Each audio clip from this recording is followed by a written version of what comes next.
Hi, I'm Charlie Nardozzi, garden expert and host of the Connecticut Garden Journal. The holidays are upon us, and lots of people are getting gifts and decorations ready for the season. With the upsurge in gardening recently, why not make plants part of your holiday celebrations? I'm here to help.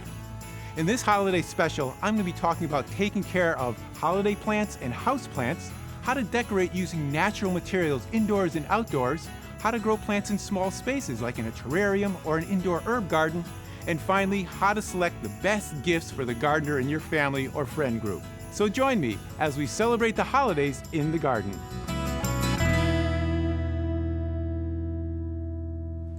When you talk about flowers for the holidays, most people think of poinsettias, Christmas cactus, and amaryllis. The big three flowers for the holidays are great as gifts, and some of them actually can be good houseplants in your home after the holidays as well. So let me take a look at each one of these one at a time. First of all, the poinsettias. This is a very popular holiday plant. Most of the ones we're familiar with are either white or red. And by the way, when you look at the leaves here, these are not flowers, but they are what we call bracts, which are a modified leaf. These bracts will last a long time indoors if you keep the plant in the right location. You can get 6 to 8 weeks of nice color from your poinsettia beyond Christmas time. So poinsettias, as you can see though, are a lot of different colors beyond red and white. You have a burgundy colored one here, which is really nice deep color to it. You have an outstanding pink one. Look at it, just vibrant as it bounces. And this is a good example of where the flowers are. These are all the flowers right here in the center. These little green buds there with the yellow sticking out of the top. So these are all the bracts around it. You have a beautiful one that has multiple petals to it. That's kind of dwarf and small, kind of an unusual looking poinsettia. This is a beautiful salmon colored one. Once you've got the poinsettia that you want and you want to bring it home, you want to put it in the right location. So it'll do well in a 65 to 70 degree room during the day, but it'll be nice if it got cool down to around 60 at night. That way it'll last longer. The other key thing with poinsettias is watering. Take a look at the plant. If it's wilting a little bit, check the soil. If it's dry, you want to give it some water. If it's already moist, then you want to let it dry out. That's how you get a couple months of nice color right through the middle of the winter. Now, there's one last thing about poinsettias, and they have a reputation of being poisonous because of that white milky sap that's in there. But the truth is they really aren't. A 50-pound child would have to eat hundreds of these bracts and leaves to get a real toxic effect. Now, he may not feel very good in his stomach, but it's not going to be a real toxic effect. Probably one of the easiest and most popular of the holiday flowers is the Christmas cactus. They come in a whole different range of colors, from white to pink to red. And what's really nice about them is that they're great houseplants, meaning that you can have them well after the holidays are over and they'll flower for you year after year. Now, not all Christmas cactus are Christmas cactus. Some of them are Thanksgiving cactus and some of them are Easter cactus. You can tell which ones are which by looking at the leaves. So the leaves of the Thanksgiving cactus, which are the ones that are blooming now, have these little hooks on them.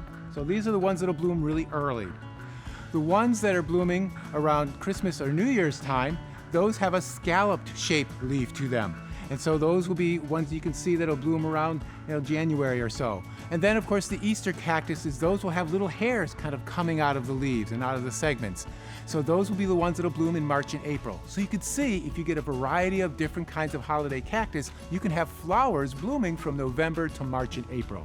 Now when you do get your holiday cactus and bring it home, you want to make sure it's in a 60 to 70 degree room and it likes bright indirect sunlight. For watering, you have to remember that this is an epiphyte, meaning it grows in the branch crotches of trees in its native Brazil, in the jungle. So it's used to having water come through it, get those roots nice and moist, and then drain out. So it needs to be very well drained. And so when you're watering them, water it so the water drains out of the pot, but then let it dry out a little bit before you do that again. That'll keep it healthy and keep the plant flowering really nicely. Now, if you have trouble with getting those to bloom, there's a couple things you can do in the fall. One thing you could do is put it in a cool room, like a 3-season porch, or any room that gets maybe in the 50-degree range, and leave it out there for about 3 weeks. After about 3 weeks or so, you'll see the little buds starting to form, and then you can bring it inside and put it in a living room or dining space.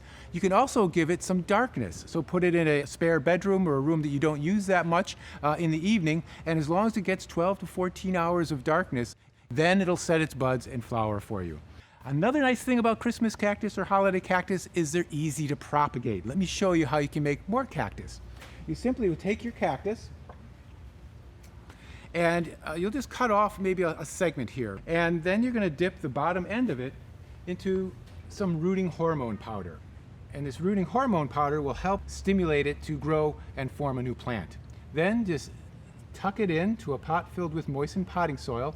Leave it in a bright room with not direct sun. Keep it nice and moist. And then 2 or 3 weeks or so down the road, you'll start seeing some little new growth coming out of the top. Then you know that it's rooted and you can move it to its permanent home. Doing this in the spring and summer usually yields a much quicker rooting than if you did it in the winter. The third of the holiday bulbs is the Amaryllis. Amaryllis flowers are beautiful. They have these stalks that come out of the bulb and produce these beautiful trumpet-shaped flowers that come in a variety of colors, from a light kind of an orangey color to a red color to bicolor flowers. Really pretty, and they last for weeks and weeks in the winter. You can buy the bulb in a kit that comes with a container with soil and the Amaryllis bulb, so it's really simple. Great holiday gift too. You can buy large glass vases, put some stones in them, and put your Amaryllis in that and grow them that way. The key thing though with Amaryllis is size matters. So if you buy a small bulb like this, it might be a little less expensive. You may only get one stalk with 3 or 4 flowers on it. But if you get a larger bulb like this, you'll probably get 2 or 3 stalks with 4 or 5 flowers each. So it's worth the investment to go a little bit bigger with your bulbs. Now the latest thing in the Amaryllis world are waxed bulbs. These are bulbs that have either a wax on them or a velvet on them material. What they've done is they've shaved off all the roots, they've waxed them, put the velvet on them. There's enough nutrients in these bulbs to actually produce a flower, just like this one that's starting already. And this will come up, it'll flower, it'll look beautiful, and the great thing about these wax bulbs is you don't have to do anything. Literally, you get the bulb, take it out of the box, put it on a table in a bright spot in your room, and you leave it. You don't water it, you don't have to take care of it, you don't really have to do anything to it. But it'll come up, it'll flower, and it'll be all done. But the one downside, of course, with these wax bulbs is that once they're done, they're not going to come back again next year for you. But for someone who is a black thumb who's never grown anything successfully, this might be a great idea. Speaking of growing them, the way you want to grow your Amaryllis is put your bulb in that pot, put it in a bright room, warm 65, 70 degree room, and let it grow. It'll just pop up in about 3 to 4 weeks, it'll grow to a full flowering bulb. Once it's done flowering though, Amaryllis can come back year after year if you treat it right. So the key thing to do is to cut off the flower stalk when it's done, but leave those leaves, those strap-like leaves that are on there. Then come fall, come say October or so, bring it inside, cut off all the foliage, even if it's green, cut it all off, stop watering it, put the bulb in its pot down in a basement in a cool spot and in the dark, and just leave it there for a month or so. Come November or so, bring it back up and into the sunshine. Once it starts growing, you'll get it to flower again. So by growing these big 3 holiday flowers, you'll be able to have color throughout your home from fall to spring, and then with some of them, you can even keep them as houseplants so that they'll bloom year after year in your home. Houseplants are hot. Lots of people are discovering the joys of having plants in their living spaces all season long. And it's not surprising because houseplants will elevate your mood. They'll reduce stress and anxiety. They even help with allergies and create more humid environment in the winter. And they help you heal. There's been scientific studies that show houseplants in a hospital room will help the people heal in that room faster than if you have a hospital room without houseplants. But a lot of people are shy about growing houseplants. They think they're going to kill them. And it's certainly true that there's some houseplants that require special attention, but there's a host of other ones that don't. And I want to show you 5 easy to grow houseplants that even the black thumb in the family can grow. The first one is called Sansevieria, but most people know it as the snake plant. It has these snake-like leaves on them, and it comes in a variety of colors. Usually they can be all dark green, or they can be gold edge with green like this one, or you even have these newer ones that are out there that look like little pencils almost. They're very small. This is a great plant for someone who usually kills plants because you see, this plant actually can grow in a cubicle area without any kind of direct light. So this is a good one in the winter where you can go 3-4 weeks and not have to water it and not have to worry about it. It can be a floor plant and grow up maybe a couple feet tall, or a small one like this that you can put on a tabletop or a desktop. This is a great one to get started with in your house. Now another plant that's really fun is called the ZZ plant, Zamioculcas zamiifolia, really nice plant from Africa. And this is a great plant because you can see why. If you look down at the bottom, you'll see the bulbous stems. These bulbous stems means it can take water up and hold it in the plant. So this is another one where you can go weeks without having to actually water it. This is a great one, again, for low light situations, places where you don't get much even indirect light. Even if you just have fluorescent lights, the ZZ plant will thrive. It has these nice stems with these leaves coming off of it, dark green, very shiny, and there's really no downside to ZZ plant other than if you have kids and pets, if they eat the leaves, they can be toxic, so you just have to be careful with that. Now, if you want to go a little more subtropical, a little more lush foliage kind of plants, this one is called the Chinese evergreen, or Aglaonema. Now this is a great plant because, again, it's one that does well with infrequent watering, but it does need a little bit more light than the first two I talked about. This one has these leaves that have kind of a marbling to them, little white centers to them. There are actually versions that have pink and red in them too, so that's kind of a cool color combination to have indoors. It's a slow-growing plant, and it's one you can put on a desktop or on a tabletop or a countertop, and it'll just have that nice lush look to it right through the season. Now, a way to keep these lush plants happy through the winter and keep the humidity high when it's usually pretty dry is to create a pebble tray. And a pebble tray is very simple. All it really is having this little tray here, this plastic tray, and just put some gravel right on top of it. And then you want to just put some water in, enough water so that you can just kind of see it poking out through the top of that gravel. What it's going to do is going to increase the humidity level around the plants, and that's really what they need this time of year. And then you just pop it in. It's simple as that. You just leave it there, the water will evaporate, keeping this foliage nice and green and lush. Now there's some other plants that I want to talk about. This one is a great one if you're looking for a vining plant. This is a pothos. Sometimes they call them philodendrons. They're very similar, although not exactly the same plant. They come with this nice variegated leaves to them. Some come with chartreuse leaves. Some are just dark green leaves. And they're heart-shaped too, so they're really nice to look at. And of course, they have little vines on them. So you can train these to cascade down in a hanging basket like this, or you can trail them along a window or a doorway. You can make your house look like a little jungle with these kinds of plants. Another nice thing about these is they're really easy to propagate. You just take a cutting of these, stick them in a potting soil, moistened potting soil, and then in a few weeks you've got a new plant. It does need a little bit more light than the ones we've been talking about, probably more of an indirect bright room, and you just water it when it starts wilting a little bit. So in the winter, again, it may be every couple weeks that you're watering the pothos plant. And finally, to really bring up the show, you can get something that has some nice color to it. So these plants are called the flamenco plants. And they're flamenco plants because they have bright colors to them. Usually they have this nice red flower here, and in fact, this is not a flower at all. It's called a spathe. It's a modified flower. And the reason that that's important is that this will last a lot longer than a regular flower.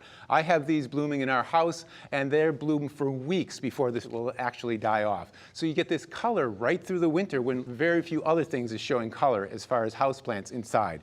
And there's some cool, unusual colors out there. There's this one that has almost a lavender color to it. It's really a beautiful kind of flower that's in here, and it's a little narrower shaped. The flamenco plant is one that needs kind of bright indirect light, again a bright room but not full sun. You do have to watch the water on it, but it will be able to dry out a little bit. It's pretty forgiving that way. In fact, if you water it too much, then it'll start wilting and the brown tips will start appearing on the leaves. It's pretty easy to grow. It stays small, grows slowly, but again, like the ZZ plant, the leaves can be toxic to kids and pets, so you just have to watch out. So all of these plants can be really nice ones to grow in your environment. If you want to keep them growing really healthy and fast, you don't want to actually fertilize them this time of year, but you want to do it in the spring. And the best way to do that is with time-release fertilizer.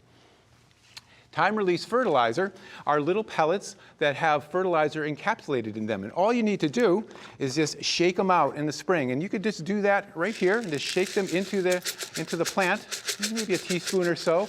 And then you do this every 3 months, and that's it.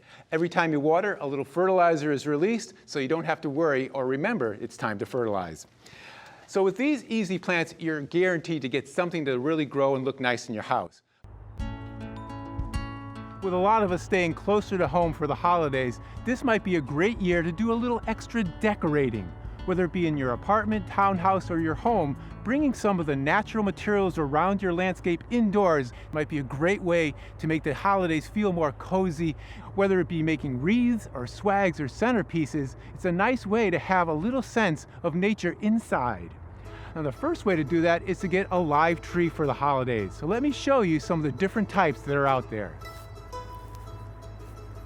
One of the most popular types of holiday trees is the spruce tree. It could be blue spruce or white spruce. The thing about these trees is they have really stiff needles, so when you squeeze them, they actually kind of pinch you a little bit.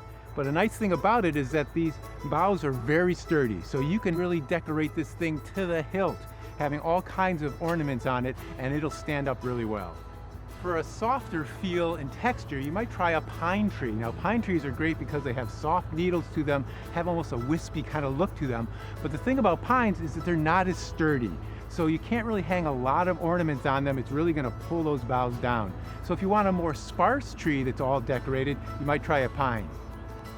Another kind of holiday tree that's great to have indoors is the fir tree. There are white fir, and then there's also the balsam fir. I love balsam fir because they have a beautiful smell to the needles when you crush them. It's really nice to have indoors. Like the spruce, they have stiff branches, so you can put a lot of decorations on them, but like pines, they have a more wispy kind of feeling to them. So this is a great compromise tree if you want to have one inside the house.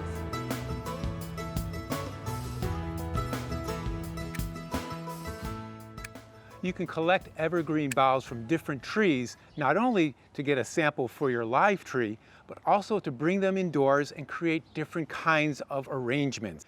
In vases, as a centerpiece, as a swag, lots of different options there. Plus, don't limit yourself to just evergreens. You can collect a whole bunch of natural materials, and I've got a whole table full right here to show you.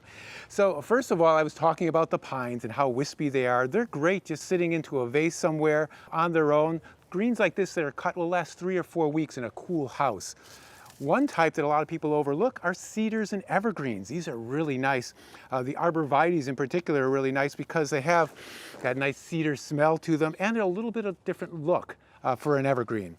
But there's so many other things out in your yard. It could be anything from dried hydrangeas to teasel, which is a fun flower because it has bristles on it just like a comb would have, or some rudbeckia or black-eyed Susan cones that have their flowers gone by. Wild sumac is a great thing to have because of that red color to it, and if you make a wreath out of this, the birds will end up feeding on it. It's really kind of fun.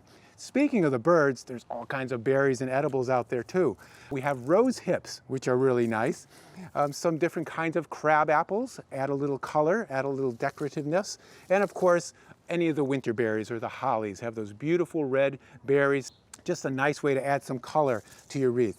And of course, then you have different kinds of pine cones. You can have the big cones, you can have the little spruce cones. Ornamental grasses are another option. A lot of people landscape with these, and you can cut some of the tops off of them. Even old milkweed pods. So the key is to just go out and see what you have in your landscape, and maybe even go a little beyond that. You'll see that there's lots of different things out there that you can use in your yard. A fun way to use natural decorations is with your kids and your grandkids. Think of it as a treasure hunt. Go out with your kids on a nice fall day, go and gather all of these things that I've been talking about and bring them back and maybe make a kid-sized wreath. This could be a lot of fun, but it's important to let it be kid-focused. It's important that they have some ownership over what they're making. So to make a wreath, it's pretty simple. What you want to do is get all your greens together like I have here, and you want to make bundles of greens. So you can take some balsam, for example, put a couple of those together. Maybe we'll put a cedar on top of that, and maybe you'll put some pine. And of course, you want to cut these so that they're to length. You maybe want to make them about 8 inches long total, depending upon the size of your wreath. And then you're going to bundle them together with some floral wire. Just wrapping it around and bundling them up. You want to make it nice and tight so that nothing's going to slip out. And then once your wire is all attached, attach the bundles to the wreath. Now you can also make natural wreaths out of materials such as grapevines and willow branches too, but I like these metal ones. They're really easy to use.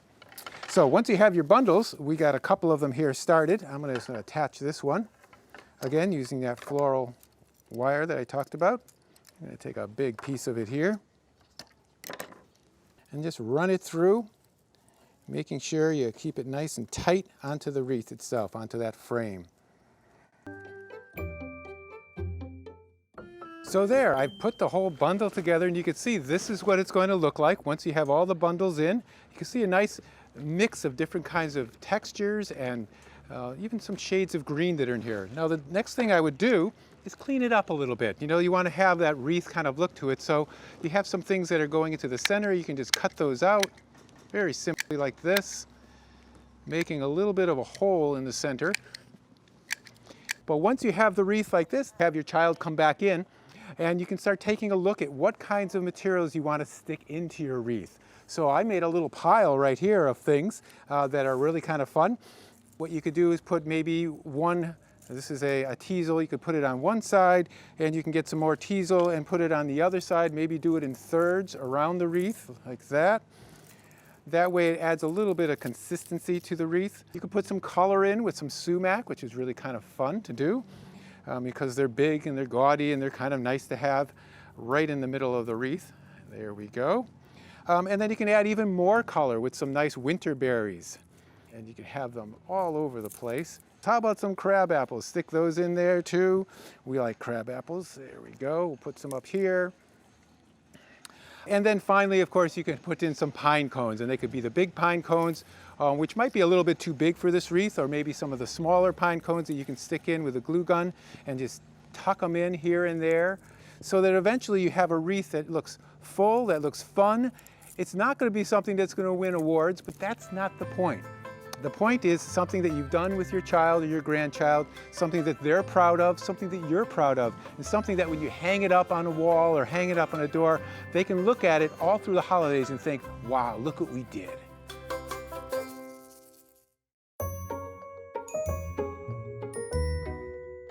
So using natural materials to create wreaths, swags, and centerpieces is a nice way to decorate the house for the holiday, but you can also create small gardens.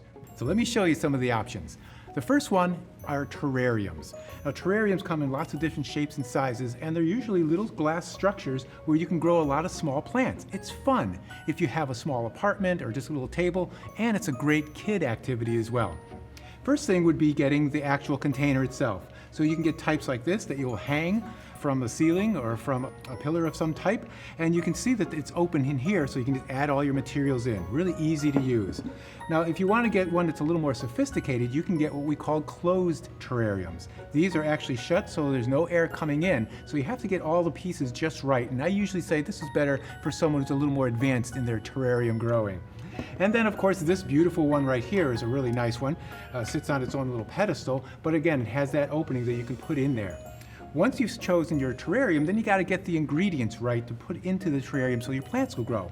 The first thing you want to have are some stones, and you're going to put the stones in the bottom of the terrarium, oh maybe an inch or so thick, just to create a little spot down there, so for the water to go when you're misting it. And then to make sure you don't have bacteria getting in there that might contaminate the plants, you can put a little bit of activated charcoal in amongst the stones. Really kind of a simple thing to do, just pour a little bit in there, just enough to make a difference. And then of course you're going to need some soil. And we just put some regular potting soil in here, and we're going to put about a 2-inch thick layer of potting soil here for our plants. That way they're going to have lots of room to grow. Now once you have it all set up like this, then the fun begins. You can select plants. For an open air terrarium like this, you can use things like ferns, you could try some succulents, but certainly you can use air plants. Air plants are great for terrariums because they don't really require a lot of moisture and a lot of soil. So I'm just going to pop a few plants in here. This is a cute little fan asparagus fern that we're going to stick in there. And if it's a little big, you know, you can always trim it off too. Let me just do that. So we're going to take some of the roots off the bottom, and then we're just going to trim the top a little bit so it's going to fit nicely in our terrarium. Look at that, beautiful. Then you can just pop in some other plants. I'm going to put this little succulent in there too, and you can just make a little hole for it, just a little spot, so you can just tuck it in. It looks really nice. We have these air plants. These are kind of big, but we could still pop one in, just maybe right over here next to that fern. And then you can have fun with it. This is where the kids come in. You can get little trinkets like these little mushrooms. Isn't this the cutest thing? Just put it right in there. Maybe some cardinals that will be flying around. You could put that in there. I like this little snowy owl. That's another fun one. You can put that over part of your terrarium. Now that you've got it all set up, you can actually smooth it out. These are really fun to get too. Our little terrarium tools. Small little tools, long handles, so you can get in there and you can just rake things around, make sure there's enough soil around your plants, make sure everything's going to grow well. And then once you've got it how you like it, you can mist it, and then you can just pop it on this little pedestal. That's what we'll do with this one. Just popping it on this pedestal like that, and put it in a bright spot in your house, not in direct sun. Keep it moist, but not too wet, and just keep an eye on it, and it'll be a beautiful little centerpiece right in your room. Using terrariums is a great way to have an ornamental garden in your house, but what about something to eat? We all love to eat. How about having an indoor herb garden? Maybe even one on a windowsill. You can actually do that, especially if you have a south-facing window. What you'll need is, of course, the right herbs, and a lot of the Mediterranean herbs actually do pretty well. So you could try rosemary and thyme and sage in that windowsill. Mint would grow really well, and even if you don't have a south-facing window, but maybe an east or west-facing, parsley and chives are good low-light herbs to have in there. Now, any of these herbs, of course, during the darkest months of winter won't grow very actively, but come March, they'll start putting on new growth, and you'll be ready to use them in all of your cooking that you'll be doing in the spring. Now, to put together your herb garden, you're going to need a few components of them. First of all, of course, you need some good containers. I like using 4-inch pots like this that have a hole in the bottom. These are metal pots, but you could use clay or plastic too. It's nice having the hole in there so you get good water drainage out of them. And if you have pots like this, you're probably going to want to have a tray, because you don't want to be watering them and having the water pour out onto your windowsill. So by putting the tray on the windowsill and then putting all the plants in the tray, not only will you catch the water, when you're watering them, you can bottom water. And bottom water means you just put water in the tray itself, and then slowly through that drainage hole, it'll suck up the moisture into the container. You don't have to worry about watering them so often. Now, once you have your containers, you'll need, of course, some potting soil, and any kind of good, well-drained potting soil will be a good thing to use for that. And then you're going to want the plants. That's the fun part, right? So you can try to get plants at a local garden center like these, or if you still have some plants alive in the garden, you can dig them up and then make them small enough so that you can fit them into a small container, and also quarantine them. When you bring them inside, and we all know about quarantining, bring them inside and put them somewhere where they can be separated from other plants, so if any insects are on them, you can take care of that. And then put them in that sunny window. You can grow herbs from seed, like chives, for example, and coriander. They grow pretty well from seed, but it's a longer-term proposition. So if you can find the plants, that's even better. Once you got your plants and you got your windowsill, make sure you watch that windowsill, especially on those really cold winter nights, because when it gets below 0, you're probably going to want to pull your plants away from the windowsill so that window pane won't cause some damage on the leaves that are here. Now, you're going to want as much light, obviously, as possible, and some herbs are really going to need more light than we can provide. So if you want to try to grow basil, for example, in the winter, you're probably going to need grow lights, and I'm going to show you those just in a minute that you can use, because this just needs a lot of light to grow well and stay looking good throughout the winter. But once you have all these pieces in place and these components, then you can have a windowsill herb garden that you can just have there whenever you need it through the winter and spring to clip off some herbs and throw them in your sauces and your soups and your salads and just enjoy. Another thing you can grow indoors are microgreens. Microgreens are little sprouts that have grown a little bit past just the regular sprouts. So you get what we call the 3rd and 4th leaf stage. They're a little smaller than baby greens, but they're bigger than a little sprout. And they're great to grow indoors because you don't really need a lot of light to grow them really well. And they're really easy to grow and very quick to grow.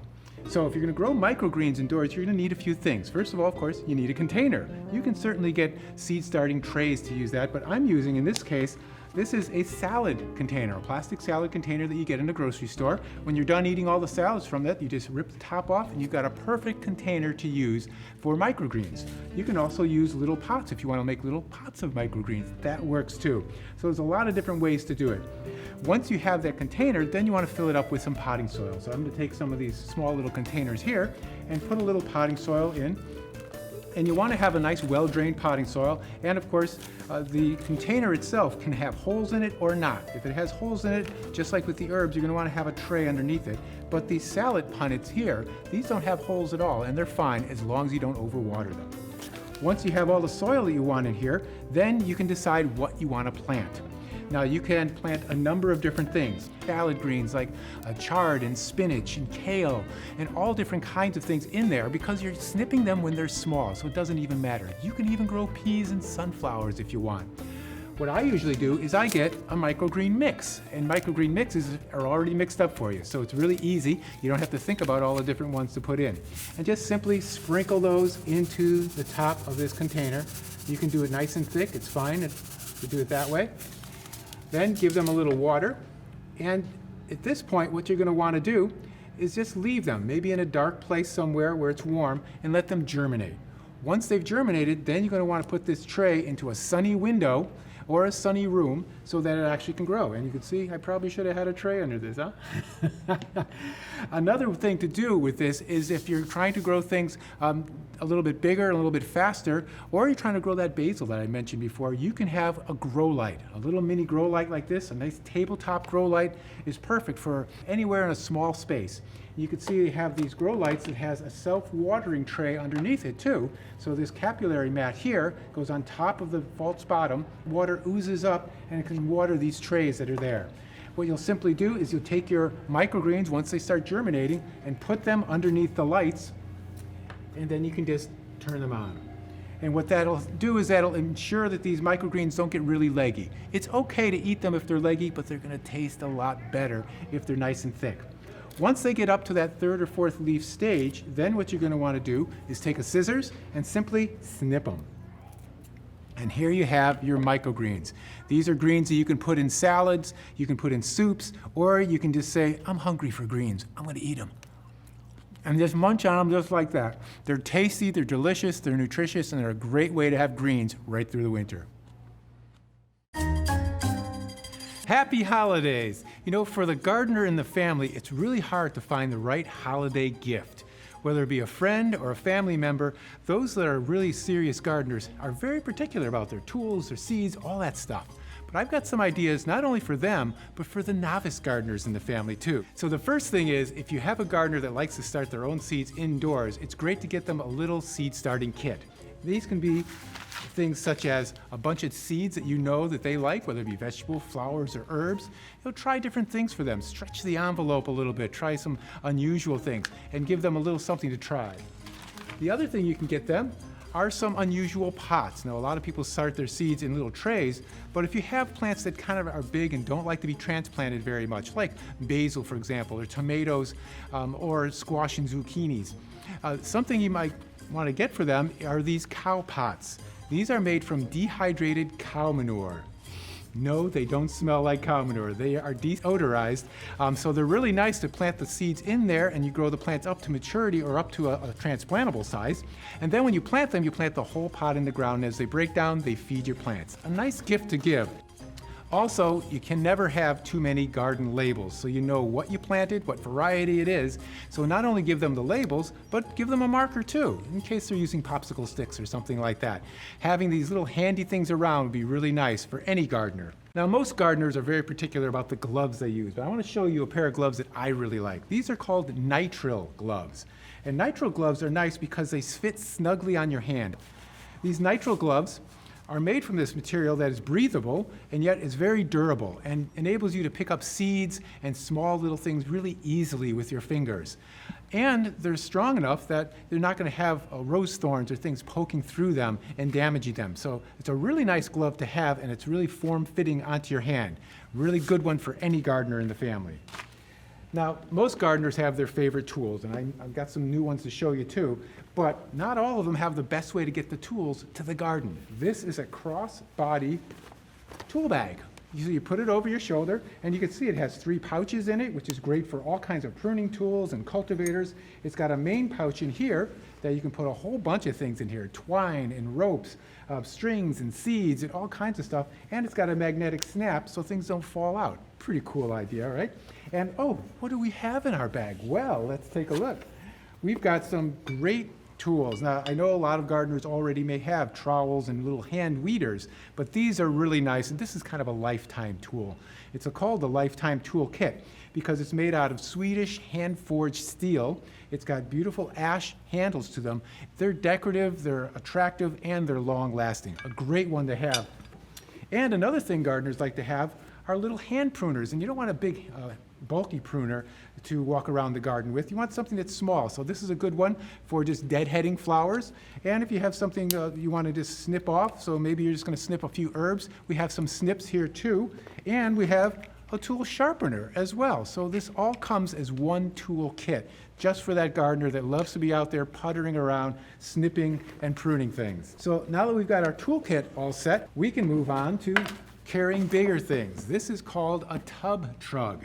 It's made out of really durable rubber. It's flexible, really nice. It's lightweight, it's got handles, and I use this for everything in the garden. I carry mulch and soil and plants and cuttings and prunings. It's just a fun thing to have in a garden. It's durable, it comes in bright colors like red, so you're not gonna lose it. And then finally, sometimes you want to just go a little over the top, right? This is a bamboo light garden. And this is a mini bamboo light garden, which is really nice because it fits on top of a tabletop. It'll fit on top of a desk. It's beautiful, made from very attractive bamboo. It's got a high intensity light on it, so you can grow everything from herbs to small vegetables to flowering plants in there year round, versatile in lots of different places. So these are some of the gifts that you can purchase to give to your loved ones and your friends and the family. But I've got one more gift that's going to be a handmade one that's simple and really easy to do.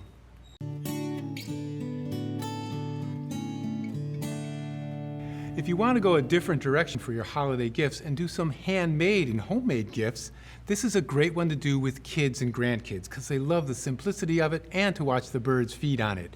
It's called a birdseed encrusted pine cone. It's really easy to do.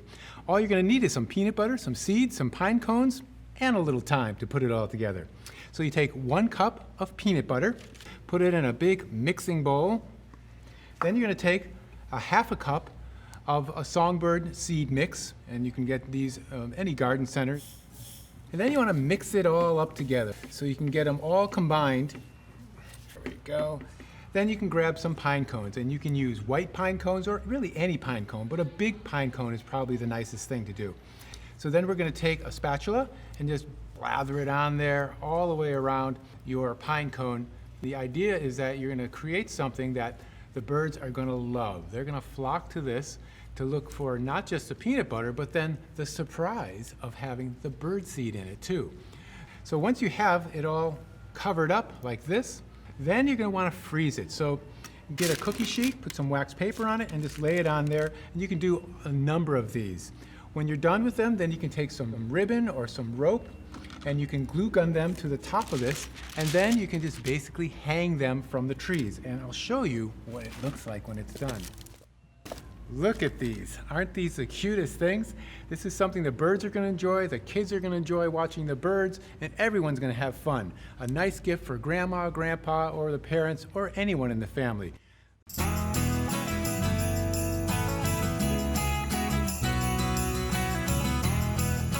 Thanks for watching New England Gardening with Charlie Nardozzi Holiday Edition.